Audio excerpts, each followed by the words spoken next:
So I decided recently that I wanted to watch every Disney movie and try to get through the ones I didn't like.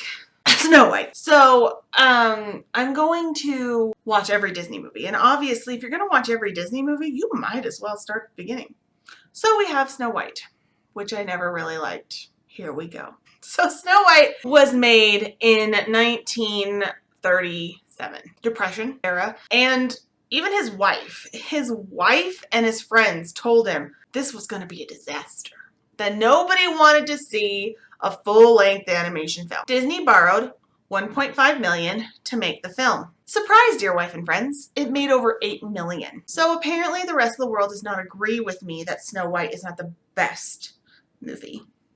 Snow White launched Disney's animated legacy. It also was the first full-length animation film in English and in Technicolor. Disney knew what he was doing. Disney also had the great idea to re-release it every decade or so, which only made him more money. Not to bash on Disney's friends, it had to seem really crazy at the time. I can imagine someone I know coming to me and being like, hey, I am going to, like in the Depression era even, coming to me and saying, hey, by the way, I'm going to make this completely animated film that no one's done in English or Technicolor before, and I'm just going to do it, whether you like it or not. Yeah, I'd probably think that it was gonna fail too. Also in 2008, the American Film Institute named Snow White as the #1 movie of all time. No.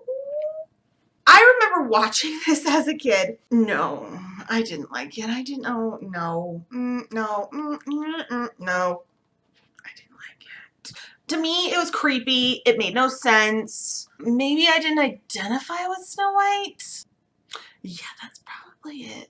Okay, but the reason I'm here is because I'm willing to give it another chance. It's a beautifully made film. I do remember watching it, and there were some things about it I did like. So movies now, they don't have the credits at the beginning, but the one thing we can rely on is the castle with the Tinkerbell going over. Nope, not in this movie. It's not there. Don't look for it because it's Sleeping Beauty's castle. I was impressed. They did give credit to Grimm's Fairy Tales. I would think it was public domain by then. The credits are at the front.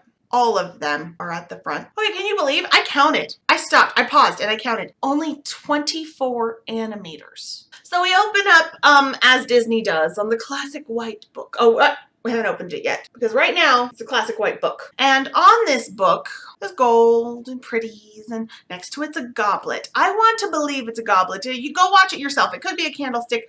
I want to believe it's a goblet of wine. It has this beautiful emerald green bookmark. If anybody finds this bookmark, could you let me know? I want one. So classy. And it looks like the Seven Dwarfs are carved in it. Now, I've never had a book that had like, I don't know, like, I've had it like raised where you could like feel some stuff on it, but I've never had a book where it looked like stuff was carved into it. So is like the book made of ivory? Or was it wood and they carved into it? This merits some exploring. Maybe another episode. Okay, can someone tell me how they opened the book? I rewound it a few times and I'm like, maybe just maybe. Okay, I'm thinking fishing line on the corner and they like opened it, or maybe like a very steady hand, like, if you know, I want to know. Comments, please let me know, because that was magical. The opening of the book was one of my favorite parts. When they open the book, you come upon the story, and I'm not gonna go over the whole story, go watch it. But what threw me off is like random letters were capitalized. And I can tell, here we go. P, S, W, H, S, Q, S, W, S, P, S, M. I was convinced, because only certain letters were capitalized, I was convinced it was a code. I was wrong. Oh, so the art put into the page. I'm reading notes now. Y'all can get over it. The art put into the page, there's a dove, 2 crowns, one which is on a scrub brush. So you know, we'll get there, but she's scrubbing the steps and the crown is on the scrub brush. So 1 crown's at the top, 1 crown's on the scrub brush. And then there was 2 squirrels, a bunny, a bluebird, and the scrub brush. I already mentioned the scrub brush. So then they turn the page. On the next page, the capital letters are as follows. Q, M, M, M, M, W, W, M, Y, S, WQ. I'm still convinced this is some sort of code. I mean, this isn't a code, and I want it to be a code. I want there to be some secret message, like there is now. You know, now Disney and Pixar are all about like, oh, there's a Easter egg. I want there to be an Easter egg. I'm going to tell you about the art. We must tuck in the curly-haired girls. You know what I'm talking about. Girl, behave yourself. Okay. And see. A tiny crown, smaller than the others, a peacock, a dagger, and the queen is hiding behind a large E. Again, I feel like there's a code here. If you know it, be in the comments and be my hero. Okay, so finally we're to the movie. I've gotten past the book. I'm a little obsessed with the book. But we're finally at the movie. Beautiful watercolor castle. I mean, the scenery. So here's the thing. The scenery in this, I'll probably obsess on it a little because I love the scenery in this. And we'll get to that later. It's coming. People. Then we, of course, come on to the queen. The queen says, magic mirror on the wall, who's the fairest of them all? And the mirror basically says, honey, you ain't the fairest. And the queen says, alas for her. Reveal her name. I want a t-shirt. Alas for her. I really want to just say that a lot. Alas for her. I could literally talk about her sleeves. I was talking to a friend while watching this and I talked about her sleeves for no less than 5 minutes. And she has a cape and these pop collars and the simple crown and then these sleeves. I'm in love with these sleeves. So then the mirror goes on to describe Snow White, which I never really understood because her skin is as white as snow. So her parents just decided to name her after her skin? I mean, I can't be too critical. It's a grim fairy tale that kind of happened a lot. The mirror is drama to the max with the fog and the fire. I feel like we'd be friends sipping martinis. Can a mirror sip? Cutscene. We go to Snow White scrubbing stairs outside. Is this a thing? Have I not been scrubbing my kingdom stairs correctly?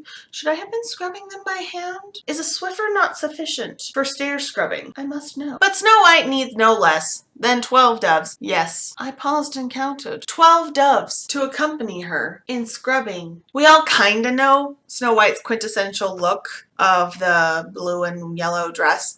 I'm kind of digging the servant dress. It's like this mauve rose kind of thing with the peasant top and the wooden shoes. I kind of like it more than her classic look. Yeah, I said it. So Snow White's scrubbing the stairs and then she just looks up and then she dumps the water on the stairs.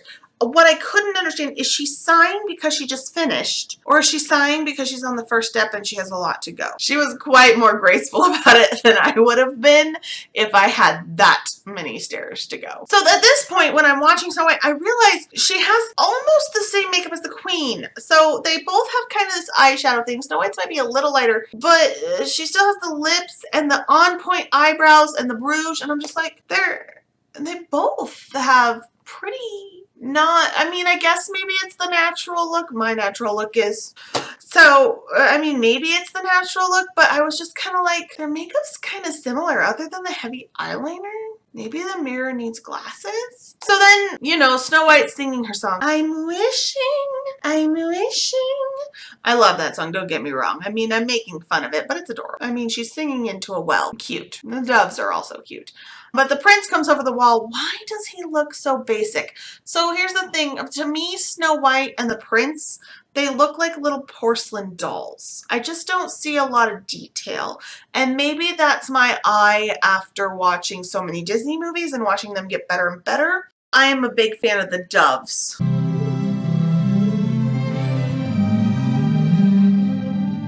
It's just cute. The animals in this are adorable. I can't help it. They're gorgeous. Then I was watching the prince and he's wearing a dagger, which if any of you have watched Snow White before, oh no, spoilers. The huntsman tries to kill her with a dagger.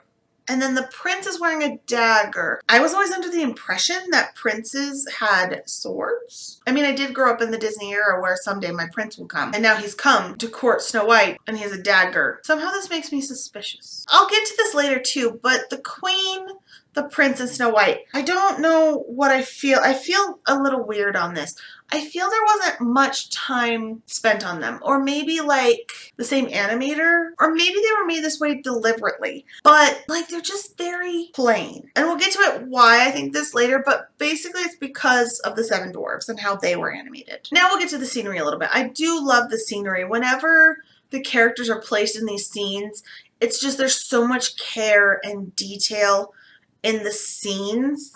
And although I'm not an animator and although I'm not a filmmaker or anything like that, I do know that it takes a lot to make a movie like this, especially back then. So cut to a scene where the queen is telling the huntsman, dude, you're gonna kill Snow White. And he's like, oh, but the princess. And she's like, silence, you know what will happen if you fail. And he just has to resolve to it. And honestly, during this whole movie, I'm just like, oh, poor huntsman. Like, he's just an average Joe. Like, if you look at him, he just looks like an average huntsman. And now he's been told by the queen, like, go kill Snow White, or you know what. Dude, like, with the queen, I don't even know if that means death. That could mean she turns him into an old haggard witch. I had to mention the queen is sitting on a peacock throne. Oh, also, I kind of love, and I don't know why, but that box where she wants him to put Snow White's heart to bring it back is so satisfying. So you open it and the little sword goes through the heart. I kind of love that box. Okay, so we cut to the scene. Snow White is picking flowers in the field. Huntsman's behind her, just kind of standing there. I mean, you can tell he doesn't want to do this. Question. Why did the queen allow Snow White to be in a pretty dress to go get killed? Seems unfiscally responsible if you ask this fully grown adult. Oh, by the way, this is the part of the movie where I noticed Snow White has brown eyes. Love it. Love it. At this, I mean, maybe they were going for accuracy, I don't know, but the huntsman has like neon green eyes. Okay, here's the thing. Theory, and I'm not the only one who has this theory. Whenever there is evil in a Disney movie, there is neon green. Granted, it's not every Disney movie, but a lot of them, when there is neon green, there is like evil. The huntsman's neon green eyes, I was like, oh, this early? This is the first movie. The thing is I love neon green, and I had neon green nails for quite a bit, so I was like, ew, hell, what does that say about me? Oh well. So of course the huntsman can't kill her because she's too pretty and she's Snow White. And then we wouldn't have a story because the huntsman would have killed her and it'd be like, oh, guess that's over. So at this point, I paused the movie because I was like, how did this never come up before? How did the mirror never say that Snow White was the fairest before? How did the queen never get jealous of Snow White before? But then I always have to tell myself it's a movie and the story wouldn't be happening if all of these events didn't happen at one time. I think a little too much about these things sometimes. So, the huntsman tells Snow White to run. Run and never come back. Girl can run in dem heels. The forest scene. It's one of the reasons I never liked it. Gave owls and bats a bad name. I really love owls. I really love bats. And it made them creepy. And I get it. It was a different time. They were doing it to make a movie.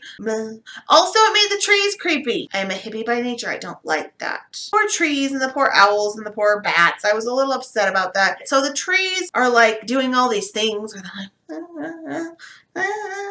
and Snow White can't even. She can't even. She needs a pumpkin spice latte and some Ugg boots because she can't even. And she goes,